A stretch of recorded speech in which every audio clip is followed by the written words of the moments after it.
starting it. Okay. So you want me to refer to these notes then, definitely? John? Yeah. Okay. Let me double check, make sure I got everything. Yeah, I guess I do. I have those other papers here before, but I don't know. Okay, so this is kind of supposed to be, this is gonna be a little bit of a longer one? Or We're gonna talk No, not really. fast. you got a little bit of a page there, or several pages. So. Yeah, I'm not gonna use all this stuff. I mean, sometimes I try to get everything on my notes, but there's some things that are repeated on here, and Okay. yeah, I'm. This isn't a presentation. These are just notes that I took while I was researching. So you want me to introduce the topic of as school consolidation again? Sure. Okay. And then I'll correct you again and say big schools versus small schools. I'll let you kind of introduce the topic, and then I'll ask my first question that you have like written down here. So my introduction, let's see. Yeah, sure. Okay. Yes. All right. I'll try my very best not to Okay. offer some abstract thought line. Okay.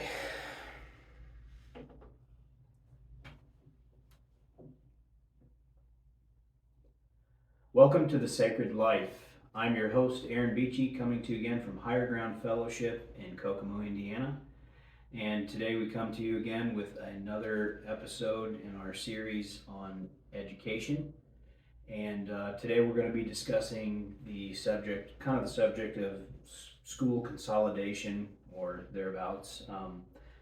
Today again we have with us John Baylor and his brother David Baylor, and John is going to be kind of leading our discussion today. So John, if you want to go ahead and introduce it for us. Sure. You mentioned school consolidation, and I will talk quite a bit about school consolidation, but I also want to say that for a lot of people, we think of school consolidation as being a historical issue. This is something that happened in the past, and I also want to consider the present. And when we're considering the present, although threats of school consolidation or practices of it still crop up every now and then, but for the most part, what I want to focus on is big schools and small schools. What are the benefits of big schools? Because there are some that small schools have a really hard time competing with, but there are lots of problems that go along with big schools as well. So what are the problems with big schools, and then what are the benefits of keeping things small?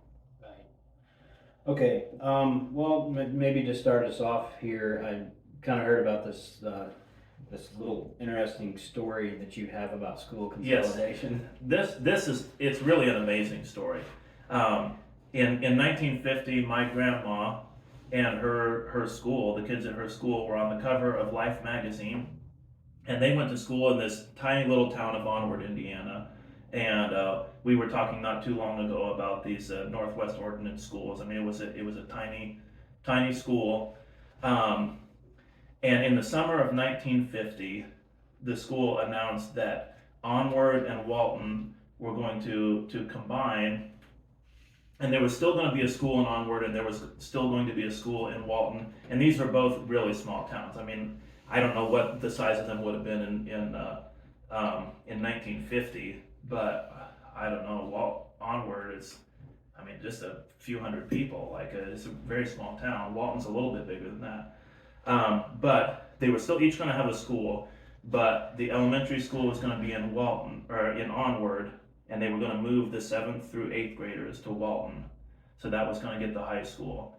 And the Onward people said, we're not going to have anything to do with this. You are not taking our school away from us.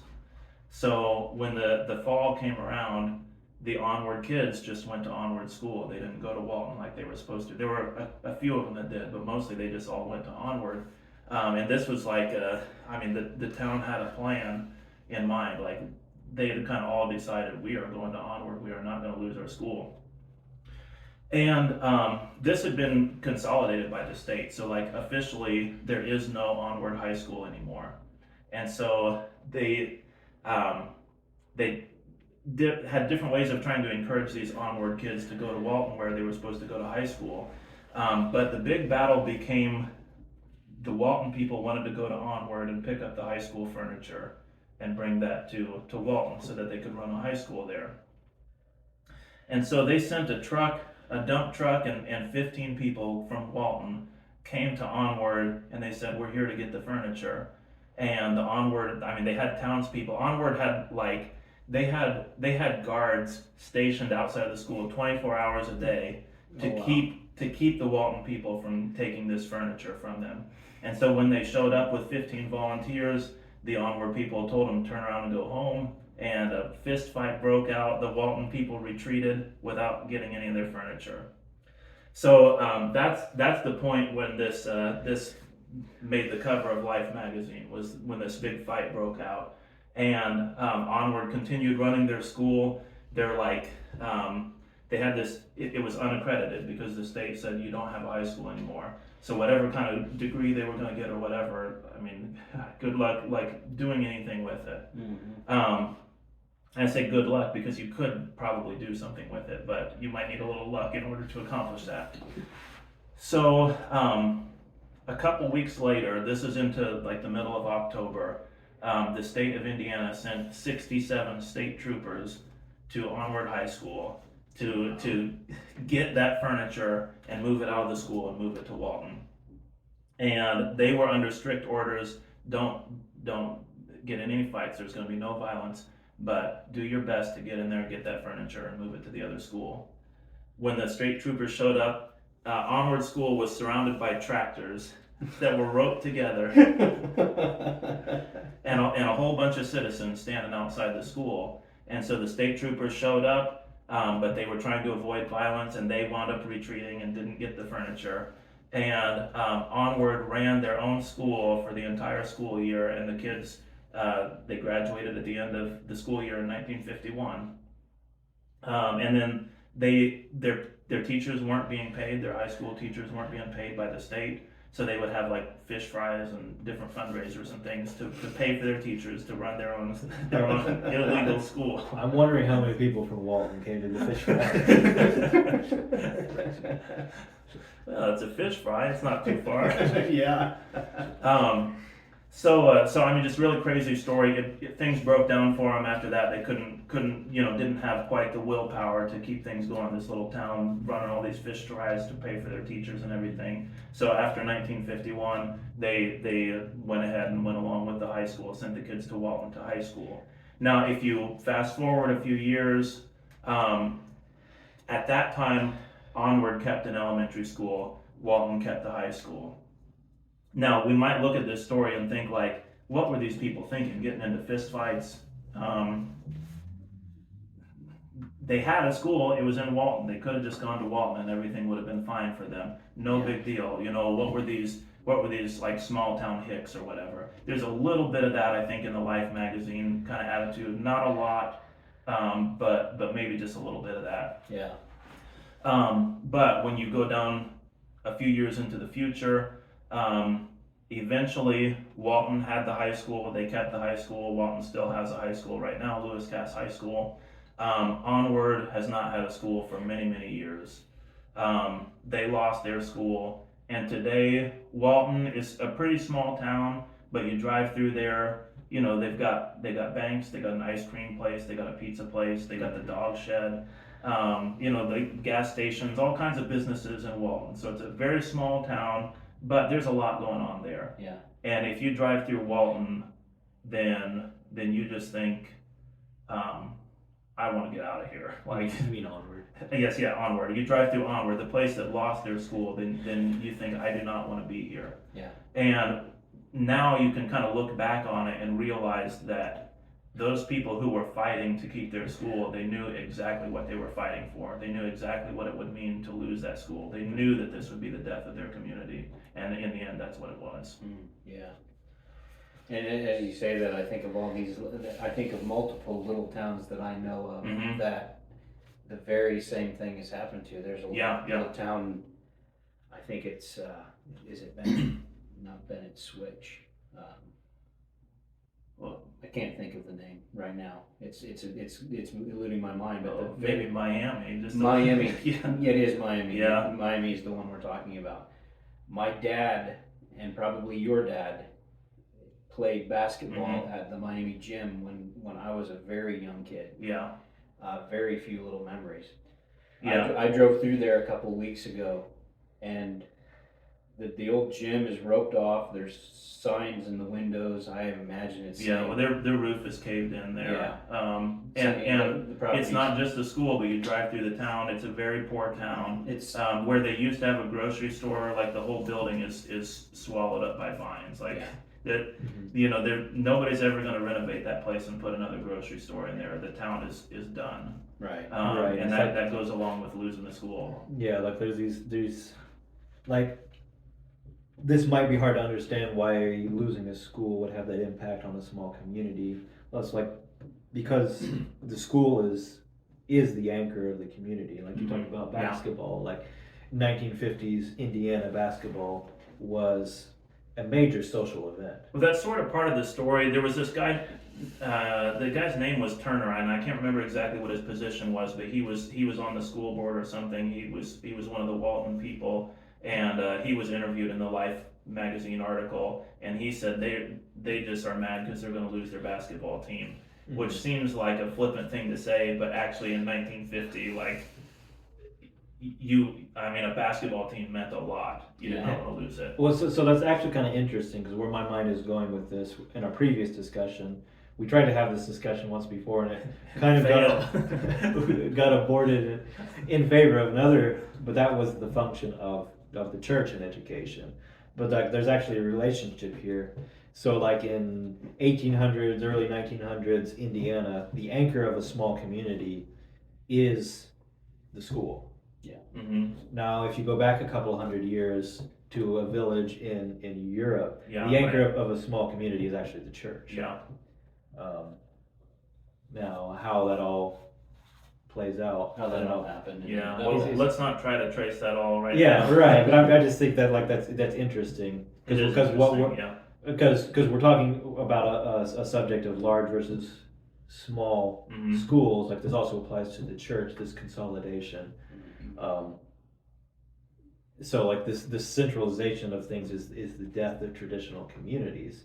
So like what we have in Indiana today is basically the sense of community that existed in the past is dead. Mm-hmm. Yeah. And yeah, I mean that's I have a lot of interest in Indiana high school basketball history for the same reason because the basketball team was such a center for community, and I'm not extremely interested in basketball. I am a little bit, but it's just this notion that like there used to be something that held our communities together, and now there's nothing that holds our communities together.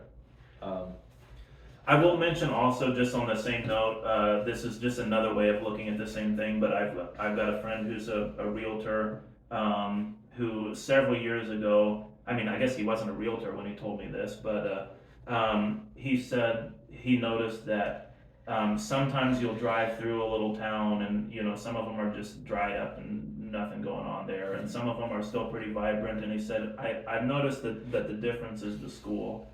If you've got a town that has a school in it, then they're doing all right, and if they don't have a school, then there's nothing left of them. well, just think of that practically. Like if I live you mentioned Bennett Switch.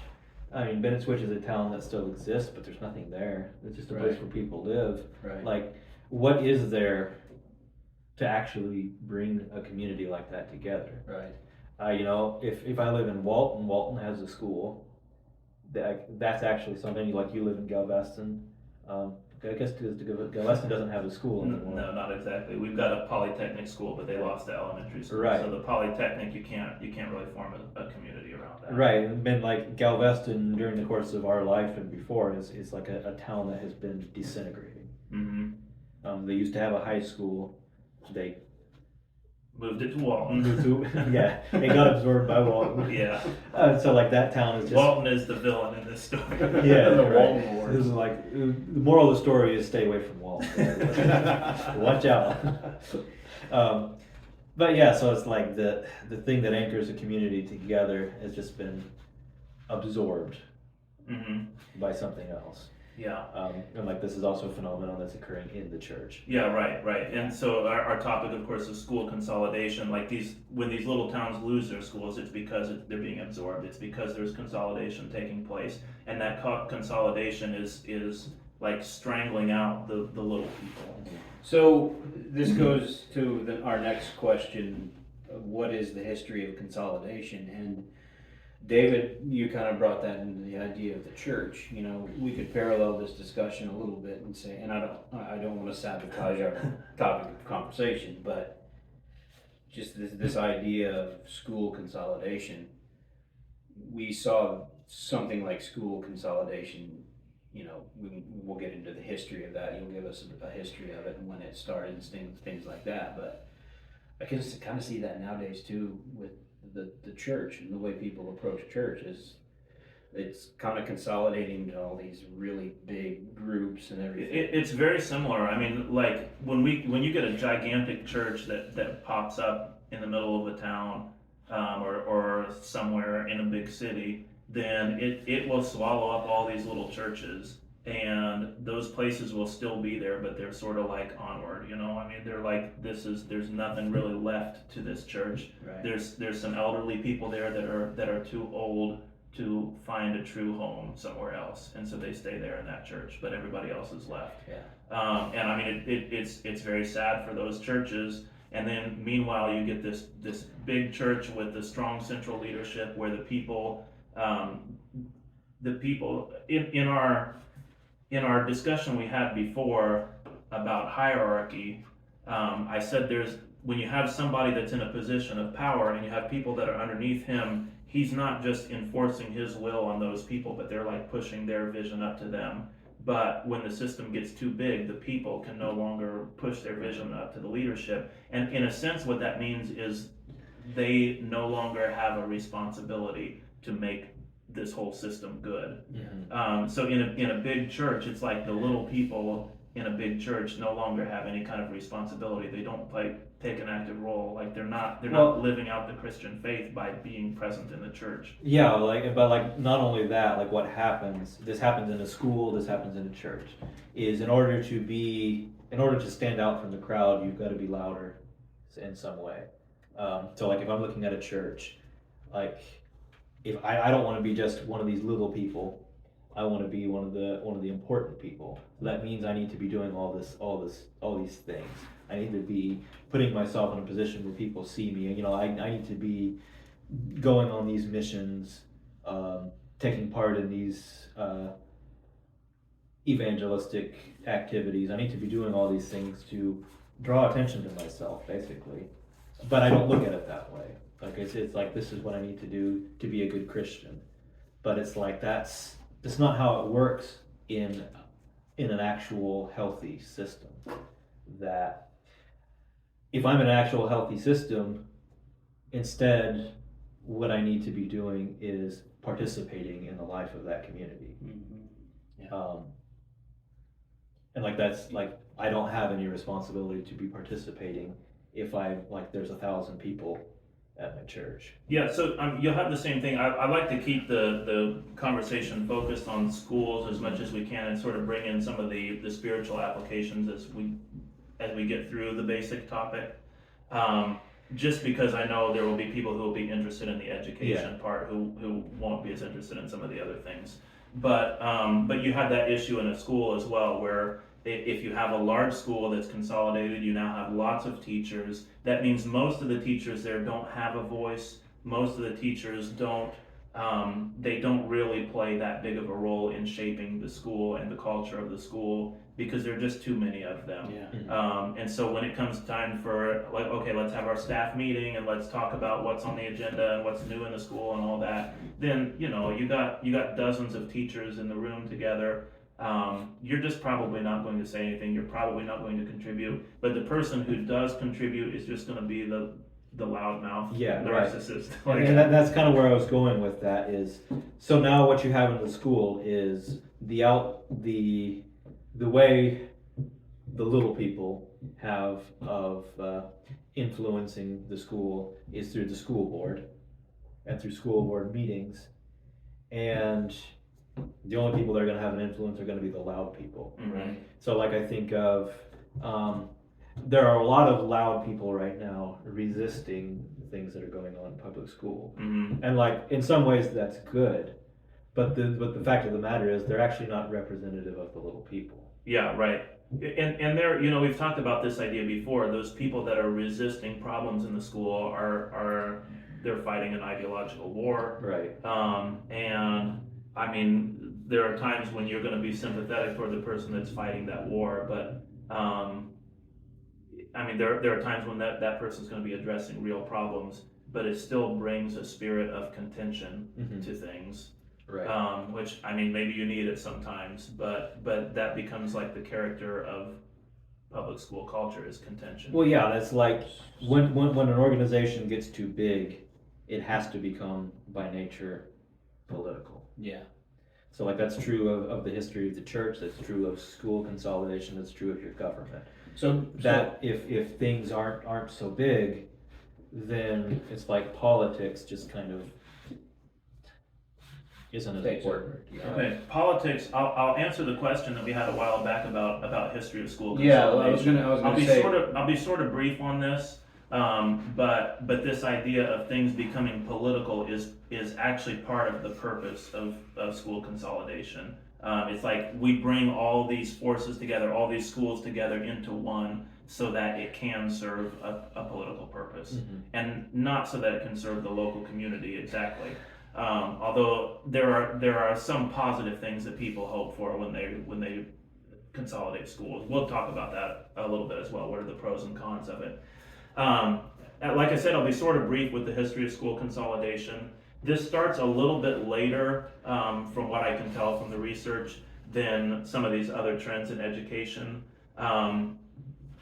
And maybe there's something inevitable about once we get cars, then we no longer have to walk 2 miles, so you can have schools a little bit farther apart than what you were able to before. As we expand westward throughout the United States and then communities begin to grow, like maybe there is a natural amount of consolidation that would take place. But around 1900, there started to be some kind of push for it. I saw in 1932, after several years of consolidation. Now around here, I would say most people weren't thinking about school consolidation in 1932, from what I know of. But in 1932, supposedly after years of consolidation, there were about 128,000 school districts in the United States. 128,000. In the early 1970s, there were 20,000. So, I mean, it's extreme consolidation that took place. Now, a lot of that took place in the 1950s and 60s, and that's true around here, but that's kind of generally true across the country as well. So, so like what I'm imagining in this picture, just to interrupt you briefly, is what you're doing is you're bringing people from different communities and forcing them together in a way that's unnatural. Yeah. And like how is that possibly going to work? Yeah.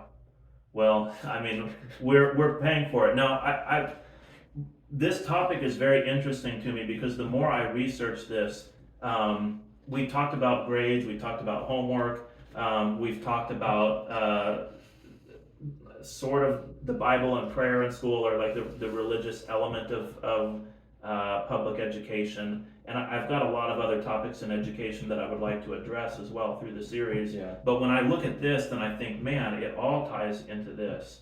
Everything that we're complaining about in education right now, we cannot fix any of these problems when our schools are as big as what they are. Yeah, right. And so when we talked about grades, I tried to emphasize we can't change this. We are stuck with grades. Yeah, no, and if we had small schools, we wouldn't be stuck with grades. And the reason we wouldn't be stuck with them is because the teachers and the administrators would know every student, and you wouldn't even need grades to tell a university how successful your students are, because the principal or their senior high school teachers can just write a letter that says, hey, here is the quality of this student, here's their strengths, here's their weaknesses, here's how I think they will fare in your university. Yeah. Which still complicates things a little bit, I guess. It's not as streamlined of a system as saying, oh, they were, like number 14 in their graduating class, and they had an A- average or something it's not as quick as that process, but it's better. It's more informative.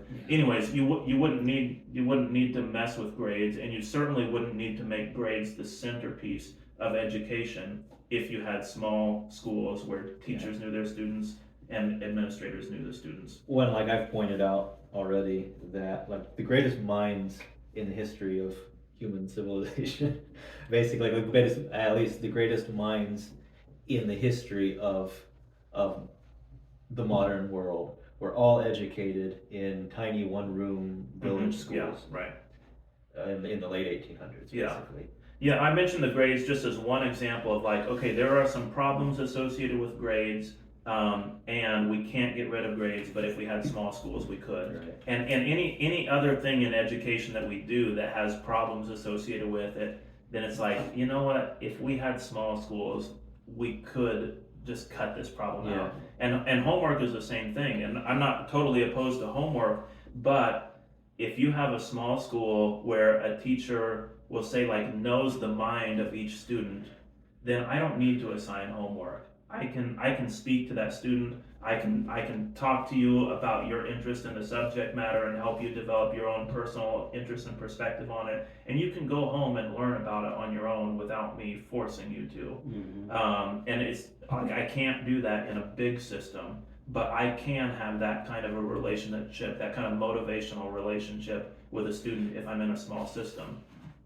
Anyways, just to wrap up a little bit on this history, I've also mentioned the Soviet Union before, our efforts to imitate the Soviet Union in our American education system, and specifically with homework. We started really piling homework on because we wanted to be like the Soviet Union. Yeah, just to briefly point out, the Soviet Union was just like such a bountiful pot of good ideas.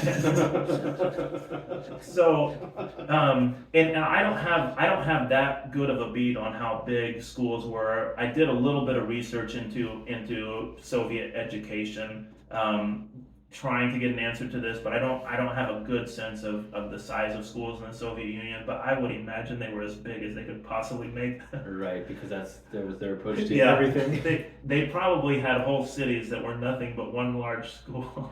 Right. I mean, they would do that with some things. They probably didn't do that exactly with schools. But anyways, this, and again, this is a link I wanted to research a little bit more. But there's just so much behind this topic that I couldn't get into all these Soviet connections here. Yeah. But Sputnik was launched in 1957. Now there was some consolidation going on before that. I mentioned a 1950 story about Onward and Walton, for example. But when we started getting our big Soviet Union fears, then we were also strongly advocating for a school consolidation. And there was a Harvard professor, I've got his name written down somewhere, but it's probably buried in my notes somewhere. I'm not going to try to look for it. But a guy that was saying we shouldn't have any school graduating classes that are less than 100 students. And he wrote a book in 1959 that was strongly advocating for this. And he had probably made a big splash before then, but that was kind of a seminal work in the history of school consolidation. And in 1959, Indiana passed our first round of legislation that enforced school consolidation. And so from the Sputnik thing, like I say, I've read sources that claim that this was a major link. If I trust that interpretation, then I would say, okay, then let's look at 1957, and then all of a sudden in 1959, we're going to force all of our schools across the state to consolidate until they have more than 100 per graduating class. That's a pretty quick turnaround. Mm-hmm. And if you look at, this is a book that was published in 1959, and then in 1959, that very same year, we passed legislation that goes along with what this book says. Again, really quick turnaround. That does sound kind of like how we operated in the 50s, though. Yeah. Like do things without really stopping to consider the consequences. Yeah. Well, and it seems there is a perspective that you can take that would say, of course, this would only be good because now we can create a better, Right. a more perfect, a more rigorous system, Well, and therefore everything will turn out better. Well, for Yeah, us. so like you can make an argument for efficiency. It's Right, like yes, yes, yes. we can reduce the system to sort of like, I mean, so like what we're doing in the 50s is like we're really obsessed with, I don't know, industrialism. Yeah, yeah, and you said efficiency, which Yeah, is, right. And then it's like we're making an industrial education system. Mhm. And that means we can streamline the process. We can maximize the number of students that a teacher is able to serve. So like this makes it cheaper, and I think that's a major selling point to like rural families, especially. it would make it cheaper, Mhm. if it worked. Yeah, right. And like And I'll get into that argument a little bit, but basically I say it now just to make the point that we have this view that this is the industrial way, the efficient way, or the scientific way of organizing schools. But the problem with the scientific approach is that it forgets that we're dealing with people. yes, And like, so we create this system that supposedly is going to save us money, except that the system doesn't work very well because it dehumanizes people, Right. it saps their souls out of them. And well, I'll go ahead and just spell out the argument right now. If you have a larger school, to a limited degree, there is an upper limit where this no longer is true. But basically, the larger the school is, the less money that you're spending per pupil in order to educate them. But if your school gets larger, then your rate of absenteeism increases, your GPA is lower, your number of students that graduates is significantly lower, and basically, as the size of your school increases, you wind up spending more money per graduate. mhm. And like that's how little difference it actually makes. Like there are so many kids that fail to graduate in the larger school that it actually makes it cheaper for you to have a smaller school than, or a bunch of smaller schools than to have one large one. Right. Maybe instead of blaming it all on the Soviets, it's also important to remember what we had just accomplished in the 40s. That America went from being kind of a nobody Hmm. to whooping the two most powerful militaries in the world. Yeah, and this industrialism, Yeah, like and it's that was the easy key to to see it. why you would be so infatuated with industrialism. Yeah, right. Because what we had just done is we had just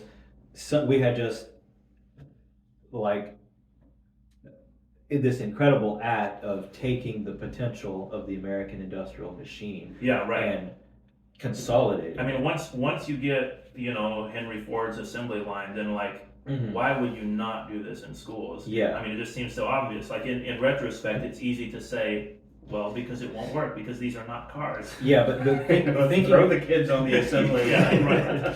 thinking especially of what we did in World War II, which is we took this massive decentralized industrial machine and consolidated it, Mhm. and overnight built the largest military in the world, Yeah, and then just went and wiped the floor with everybody. right. And so it's like we're excited about this. It's like, wow, this is something that really works. What else can we apply this to? Hmm. And like I always look at the 50s as an era of running after things. Well, it's like in the 50s, it's like we'd sold our soul and we hadn't yet paid the consequences. Yeah, for it. but like we were also like running after everything shiny and new, just completely heedless of the consequences. Mhm. So, Yeah, you, right. so you're not a proponent of the what were the 50s called? Calling there was the Roaring 20s, and then what do they call the 50s? You might be referring to them as the reckless 50s. Yeah.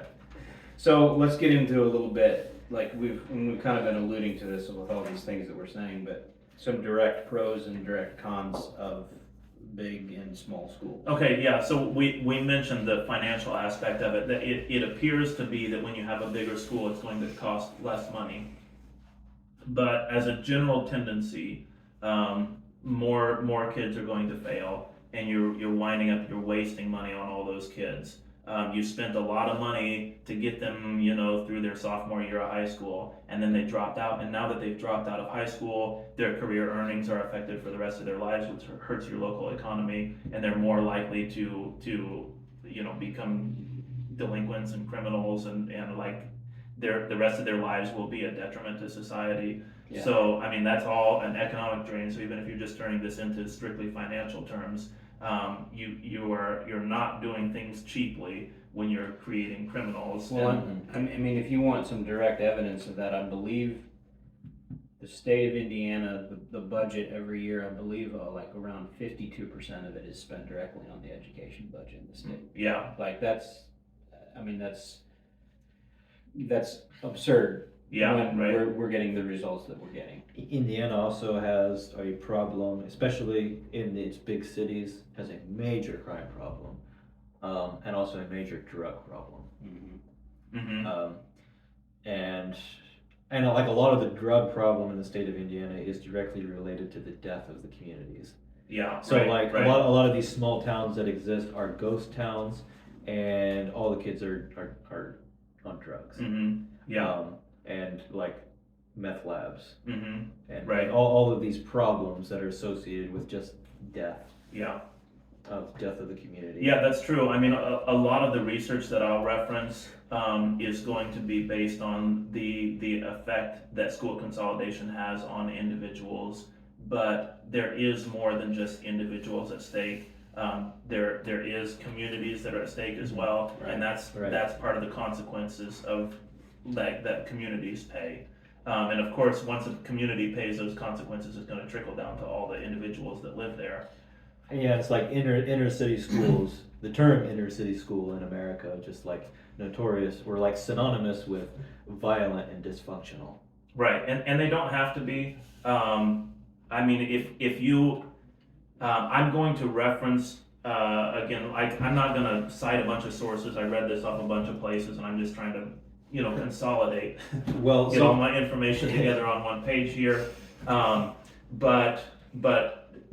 But typically, this research is not just comparing small schools to large schools, but is also taking account the relative wealth of these different schools and their locations, inner cities, and things like that. And there have been a lot of experiments with breaking up large city schools into a lot of smaller city schools.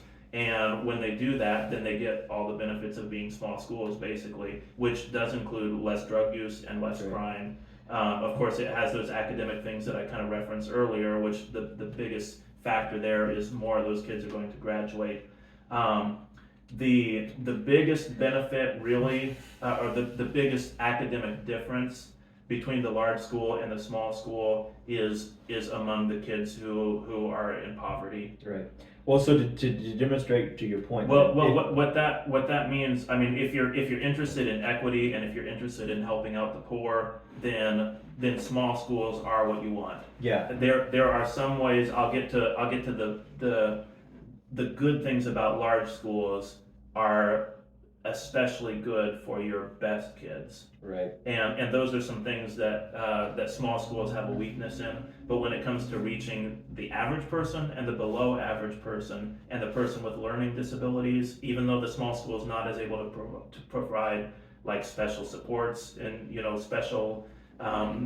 special education, people with special education degrees and all that. People that have experience working with kids with physical handicaps or things like, even though they don't have all the specialists to deal with that, they still get better results with those kids. They still get better results with poor and hungry kids. And actually,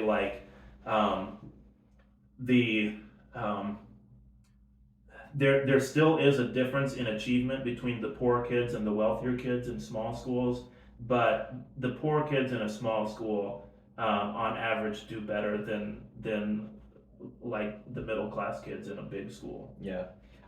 You're right. To illustrate to your point that it doesn't have to be this way with the inner city schools, we actually for a long time had a solution to that problem that worked excellently.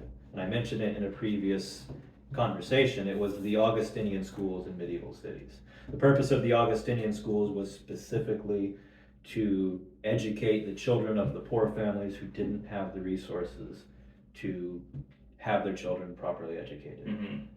So they served the poor and the dregs of society, and they were successful. Like their goal was equip these children to be useful, like to rise up out of their situation. Mm-hmm. One very famous example of one of these Augustinian schools is the Thomanerschule in Leipzig, Germany. which is famous for its music teacher in the 1700s, which was Johann Sebastian Bach. You're always talking about him. But so like that's an example. Like in his days, I think it still served that function as a school for the poor. And like it's known for today for like the greatest composer, what some people consider the greatest composer in history, was the teacher there. Yeah. And that's just illustrating the point that this is a small school run by the church for what we would today call inner city kids, poor, rough, violent, bad background. Nothing going for them. Yeah, nothing going for them. And the church is funding their education. And it's a system that seems to have actually worked. And we've replaced it with this mass government system that is a massive failure. Yeah.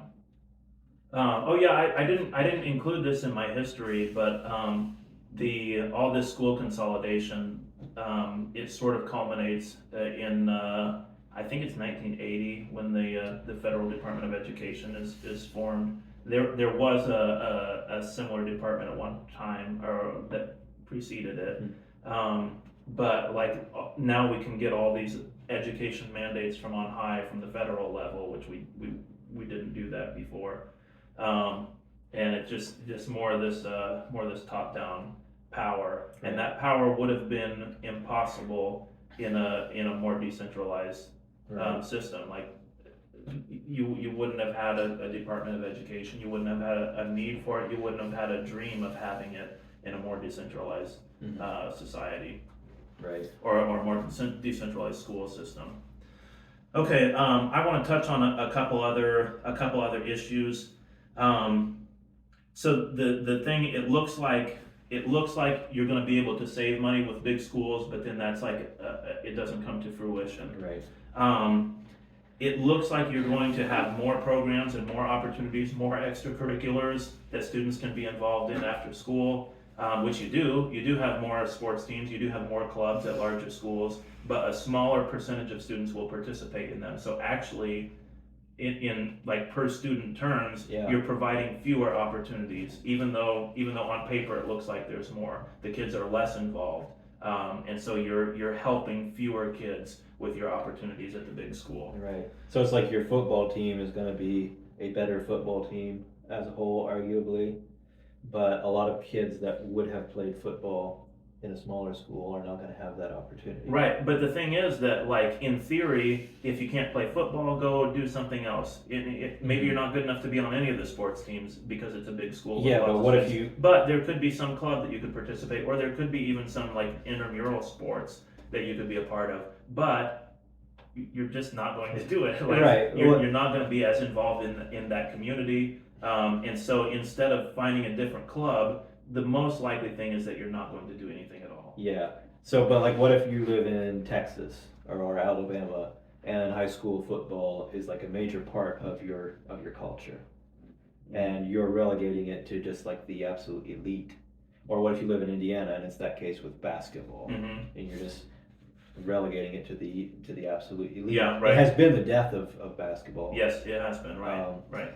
But like also it's probably. So I think the argument that you're making is that if this is going to be an important part of your culture, then involve more people, not fewer. Yeah, correct. Because one of the side effects that you see in modern sports culture in America is that athletes are jerks. They're entitled. I mean, they're brats, because it's an elite few who are able to be athletes, and they're because sports, like, this isn't a modern phenomenon, this is an ancient, like, this is probably as old as human society, that sports are an important part of our culture. But since but Bobby Plum seemed like a good guy.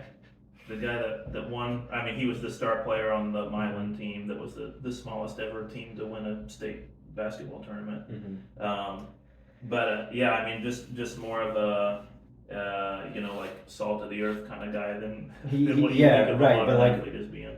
Yeah, I mean, like, compare, like, how many people at his school what percentage of people at his school were on the basketball team, Yeah, right. and what percentage of people. Well, they had an enrollment of 62 kids in the high school, I think, 60 something Right. kids in the high school. I mean, So like a sixth of them are on the team. yeah, I mean, and that's, I mean, once you reduce that to just the boys, it's like a third of the Yeah. boys in the school are on the basketball team. yeah, Like that's pretty significant. hmm Well, this goes back to this goes to the idea that, you know, the involvement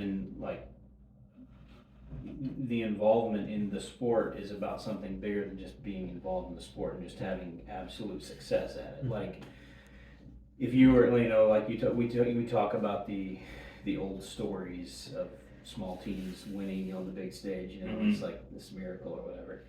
Like, the idea is that maybe you're a coach at a school like that, and you coach for 30 or 40 years, and then like your 40th year, you finally get a farm kid that's been raised, you know, has this talent that just comes off the farm to Yeah, school, right.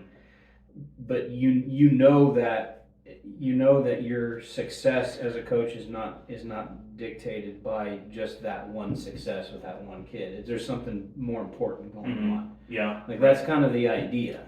Like, and that's what happens. Well, part of it is also, I think you're more likely to, as a coach, I think you're more likely to see yourself as a mentor to the kids Right. that you're working with. Absolutely. Mhm. And you're not defining your success as a coach based off how many wins or state championships Yeah, you get. right.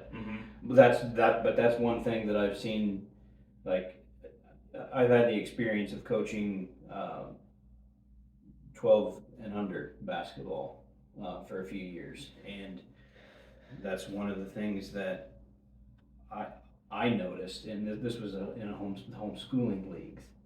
Even in homeschooling leagues, you're losing the idea that this is something much bigger than success, as you know, wins and losses and Mhm. things like that. It's being lost there, Yeah. even.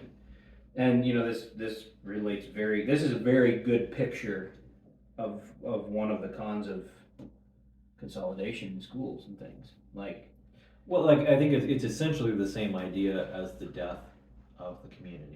right. Like, this is just an example of how that plays out, and also Yeah, what. but it's interesting that, like, it. Well, I mean, I was gonna say it kills the little towns or whatever, but like the big school is not thriving either. Yeah, like it the, kills. the community around the school isn't really stronger than it Mhm. would have been just because they have a big school now. Yeah, it kills the small communities, the local communities, and the values that come with it. Mm-hmm. Yeah. And so what you're left with are superficial values, like a superficial system. Yeah, and you could say that there is some virtue in the city, which I mean I would tend to be take the contrary position, but if you would say, hey, there are virtues that are part of the city, and there are virtues that are part of the rural life and the small town, then it's not going to be helpful for anybody to say, okay, let's wipe out the small town, get rid of that set of virtues, and now let's only have this set of virtues. That can't possibly be a good picture for society. Well, yeah, so like even thinking of a city, like a modern city operates very different from what an ancient or medieval city did. So like I was thinking, like you going back to using the example of the church, I was thinking of the city just because I'm familiar with it, having been there. The medieval city that I've spent the most time in, and so I have some familiarity with, is the city of Bern, Switzerland. Now, when we think of the church in Bern, Switzerland, probably you're going to think of the Minster, the big, fancy Gothic church in the middle of town. But in reality, there's probably at least a dozen medieval churches in the medieval city. Probably more than that. I don't know. There's a lot of churches in that city, and there always has been. And the city itself in the Middle Ages was broken down into all of these neighborhoods and communities. Mm-hmm. So it's like even the city in the ancient world is comprised of smaller communities. So it's not like this monster that absorbs everything into itself. Mm-hmm. Yeah. I want to run through. I'm just going to read off some things on here that are some other benefits of small schools. There is one way that small schools do fall behind the larger schools, and I think there's only really one way that they fall behind. But I want to mention that. But first, some other benefits. Some of these I've already said, but I'm just going to kind of rattle this stuff off. So higher attendance, higher graduation rates at small schools. Students drop out at nearly half the rate. And small schools, I am using different sources to put this list together. Generally, a small school is going to be, often it's less than 100 students per graduating class, so less than what our Harvard recommendation in 1959 was.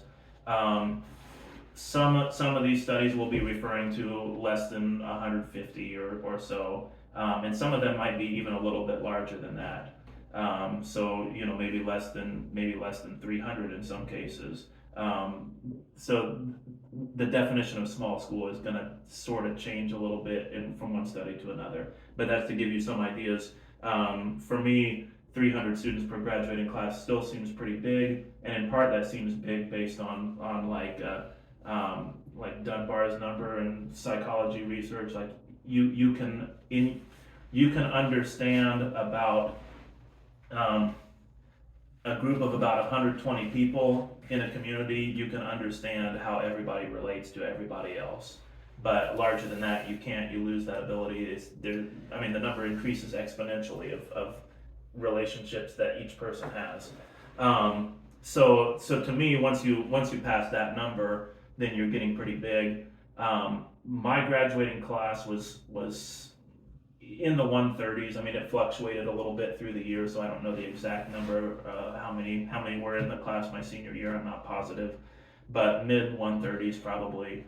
And at that rate, there are kids that I didn't really know. There are some that I sort of knew at the time, and I don't remember them now. And if I'd have been smaller than that, then that wouldn't be the case. But that's basically small enough where I pretty much knew everybody, but not quite. Anyways, so that's a little caveat. Smaller schools, you'll have higher GPAs. Kids on average will be half a year ahead in reading scores when they get to the end. Advances are higher in reading scores, and really pretty equal in math scores. So the large school and the small school will be pretty equal when it comes to math achievement, but the smaller school will be ahead in reading. I mentioned small schools. Small schools actually have a lower cost per graduate, even though they have a higher cost per student. Fewer fights, basically no serious violence. Some years there's been 0 incidents of serious violence in small schools. Teachers and students in small schools are less likely to be victims of crime, and that includes outside of the school itself. Even though that's taking into account, as I mentioned before, you might think, oh, the small school is probably going to be rural, so it's probably going to just be in a place where there will be less crime. But that holds true even for small schools in inner city locations. Less vandalism, so that's a way that you can increase the cost of your school as well, as you've got to repair vandalism all the time. Small schools tend to have strong teacher-student relationships, and not only strong, but relationships that last through the years. And in part, what that means is that the teachers are able to take more of a mentoring role and able to provide kids more of a vision of what their future might look like. So they have a clearer path to graduation, and they have better post-graduation plans. Strong and ongoing teacher-parent relationships, so not just relationships with the students, but with the families as well.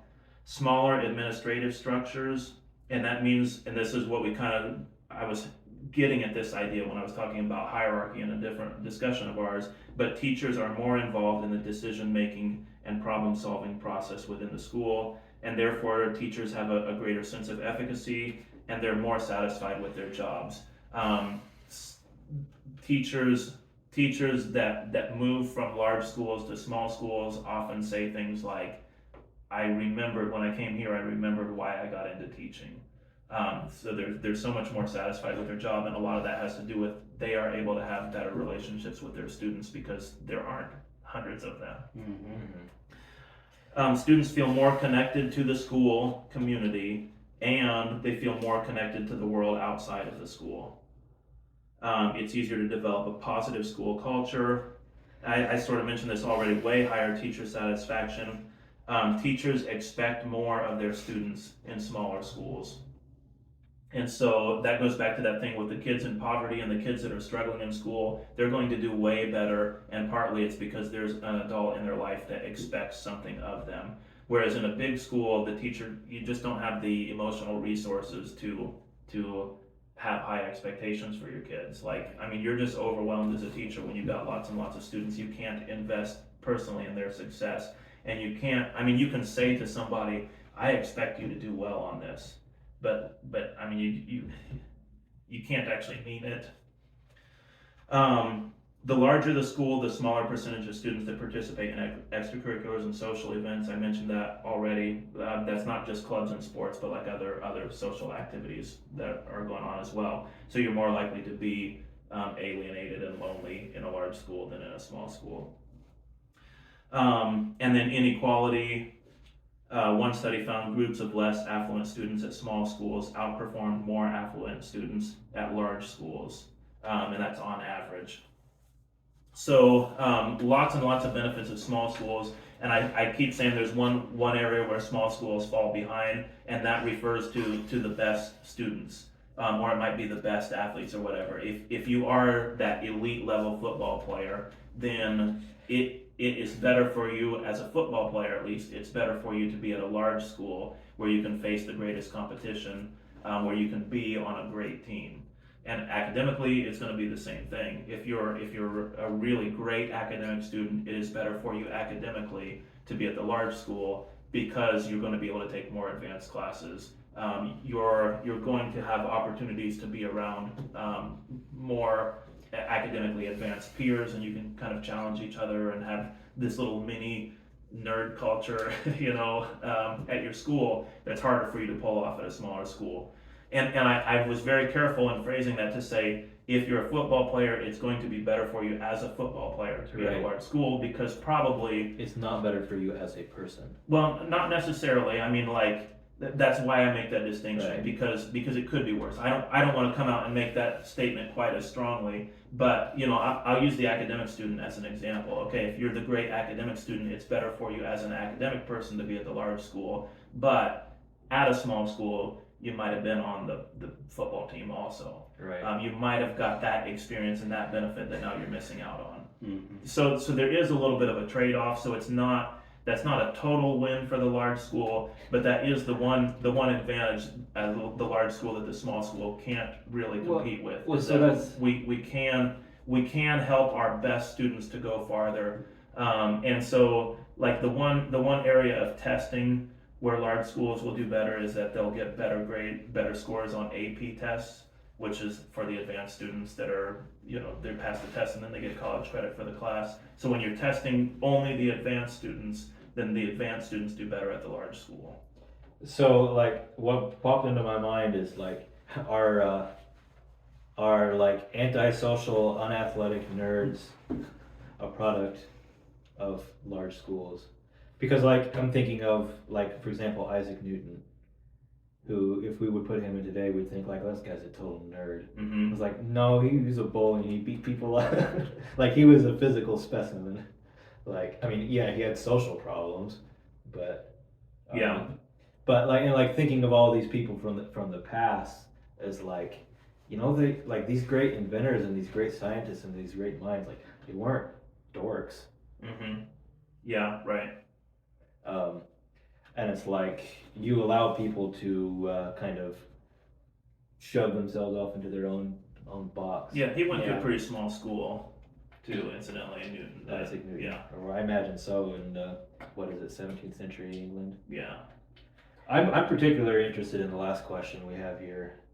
Yeah. Oh yeah. Yeah, and I think I've come up with a pretty short Really? and to the point answer to it. No. So the last question that we have is, what do we do about this? What do we do about Okay, well, we've kind of, with the information we've kind of presented it here, I mean, I would think you as the listener would probably kind of get the impression that we pretty strongly criticize the idea of larger schools. So what do we do about it? I'll listen to your short Yeah, answer well, here. my answer is, hey, church, this is your job. Like, don't, like, quit thinking education is something of the government. Like, that's not where it belongs. It belongs in the hand of the church. So we need to be doing it. So that means we need to be going out there. So like we mentioned this previously, how the church answer to education is to go and form our own private little clubs. But that's not the right answer. The right answer is we need to see it as our responsibility to educate the masses. Right. Yeah. So like that's my answer. That's what we do about it. Church, stand up. Stop fighting these little silly fights that we fight amongst ourselves, and let's see this as our responsibility. And we're the only ones that can answer this question. Yeah, I mean that's almost true. Well- It's really difficult. So I mean there are others. Actually, the Gates Foundation put a lot of money into taking large schools and breaking them up into small schools and then studying the kind of results that they got. Although I think they kind of favored a model where you still keep a large school and you just have like, here's a school here, and they never mix with the students that are over here, but they're still in the same giant building a lot of times. So it doesn't have quite the same community effects, you might say. Well, I know there are some schools in Indianapolis that did that. New York has had several schools that have done that, and some of them have gotten really good results, but it's still a big undertaking, and it's really, really difficult. I mean, it's always difficult to take a big system and make it smaller, to decentralize something that's already centralized. But in this case, it means building new schools, and now you've got this giant school that's in the middle of the whole thing, and if you keep that giant school as its own school and then you build a new school over here, then you sort of created this like imbalance in the culture where it feels like, okay, this is the real school and this is the little pretend school over here, which isn't a good way to do things. So I mean, there's some research and there's some recommendations and guidelines on this stuff that I've looked into a little bit. So that's not coming from me as my personal opinion, but that's people who have studied this process as it unfolds. Just to say, it's really difficult to take the big thing and come up with a good way to split it apart into little things. Well, and like so that does kind of suggest that the government is not really able to do this, and so it does take the church, or it takes others to step up. Well, it's like my basic view of the problem is, and I come back to this in all of these topics we've had on education, that it always comes back to, well, the public education system is an irredeemable failure. And so it's like, to me, in my mind, it's like, I don't see any solution to this problem that involves the system that exists. Yeah, this is really difficult. You know, I mean, I try to always give advice to the teachers who are operating within the system. When we were talking about grades and when we were talking about homework, then you are always on the side of like, throw out the system, it doesn't work. I'm like, okay, that's a good idea, but it's not reality for a lot of people. Yeah, and so I try to look at the people who are in the system and say, like, is there a different way that we can approach this that makes it a little better? What's the best that we can be doing with where we are right now? But with this issue, it is really, really difficult. Yeah, and like that's why I tried to put it in the form of practical advice and say, hey, church, this is your job. Stand up and do it. Yeah. I want to mention some things that are happening. One, homeschool is booming. I mean, there are way more homeschoolers than I would say than there have ever been before, but that's actually not true. Right. But in modern history, it's true. There's more than there's ever been before. Yeah, but that's still, like, to me, that still doesn't address the actual problem. Like that still becomes, those that have the resources to do it are going to be able to do it. Right, but what about the poor inner city people? Right. No. What I think about this big homeschooling movement, homeschooling looks different now than it did, say, 20 years ago, in part because it's easier to form homeschool communities. It's easier to find and connect with other people who are homeschooling their children, which is still like, it's only for those who have the resources to do it, but more people have the resources to do it because they can work in a community with other people. And so that means that, you know, I want to homeschool my kids, but I just, when it comes to math, I don't know, I'm not very confident in math. But now that I'm in a homeschool community, I can just, you know, drive to the location where we get together, and there's somebody else that teaches math classes there. So I'll just give my kid to somebody else, which is, you know, kind of not what we mean when we say homeschooling. But I can give my kid to somebody else for their math class, and then I'll teach the other classes that I'm good at. So it's a lot easier to do that than it's been in the past. So this homeschooling is a little different than homeschooling than what we think of when we think of homeschooling. So I don't present that as a solution to the problem, and especially because it still depends. Like, there are still going to be people that would want to be a part of that but can't. There's going to be single parents that are working. There's going to be, you know, people that are not single parents, but both parents are working. All right. And maybe there's other, you know, there's people who could do it with their time frame, but they're just not. They're not equipped to be teachers, to be school teachers. And so it's like, I would love to offer this for my kids, but I did so bad in school, you know, I'm not going to be able to do it. So it'd be nice. Homeschooling does not address all of those problems, but homeschooling is a response to this problem, and that's why I mention it right here. Homeschooling is an attempt to get the kids out of this giant unwieldy system that's not working. Well, so like I mentioned, the Augustinian schools, the medieval solution to all those problems was the monastics, the monks started schools to address those problems. And so I guess I just asked the question, who are the modern monks? Who are the modern monastics? For you Anabaptist listeners, that's you. Like we are. Like we're in that position. But we've kind of collapsed our tradition onto itself to where we only serve ourselves. And that's not correct. I'm going to run through a couple of other things of what is happening right now. Private schools also are having quite a time right now because people, again, they're fleeing the public schools. But again, you've got to be able to afford the private school. Although we do have voucher programs that help with that in some instances.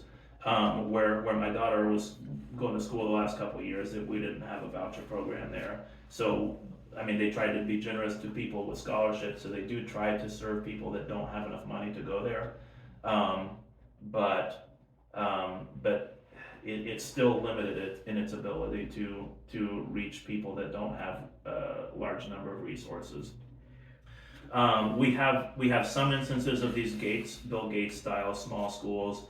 We have sometimes this is called university model schools. That's sort of a homeschool, private school hybrid, where you go to school 2 or 3 days a week and then you're home the rest of the time. And so that's another way that the homeschool movement is kind of like evolving into something else that potentially can serve more students. And then there are just some other, I have something else mentioned on my list that I think I'll skip because I don't want to spend time explaining it. All these, I sort of mentioned this before, but it seems to me like so many of the problems that lead you to say that our public education system is a failure, so many of these problems are related to big schools, to the size of schools. So, for example, parents have little influence on their children's education. Parents feel powerless within this system. Well, that's because the system is too big. And if the system were smaller, they would have better relationships with their teachers and the administrators, and they would feel not like they're in control of everything, but that they're a part of it, and they can contribute in positive ways. We feel like the federal government has too much influence in education. That's possible because we've consolidated schools. Once you have that consolidation, it's much easier for the central government to hand out orders on what we're going to do. We have this insane curriculum, like these really new and radical ideas that, people complain about the sexual content that's being taught to early elementary school students, for example, that's coming from outside of the district, and again, that's something the parents feel powerless about. But it's like, you can have insane ideas come from outside of your district if you're in a large school, but it actually would be really difficult to get an insane idea into every little township school. If we had small schools all over the place, it's much harder to infiltrate all of the little people than it is to infiltrate the big powerhouse. And it's so like that's directly related to like an inversion of values where, okay, so for example, Indiana just signed into law a bill that forbids,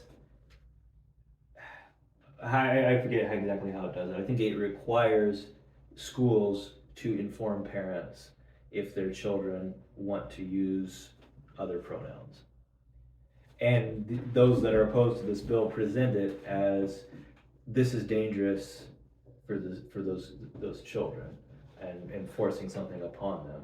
And like to me, like I look at that complaint as absolutely insane. Mm-hmm. That what you're saying is that the teachers are more responsible for that child than its parents. Mm-hmm. Yeah, right. And like that's like obviously symptomatic of a system that has grown into a beast. Yeah, right.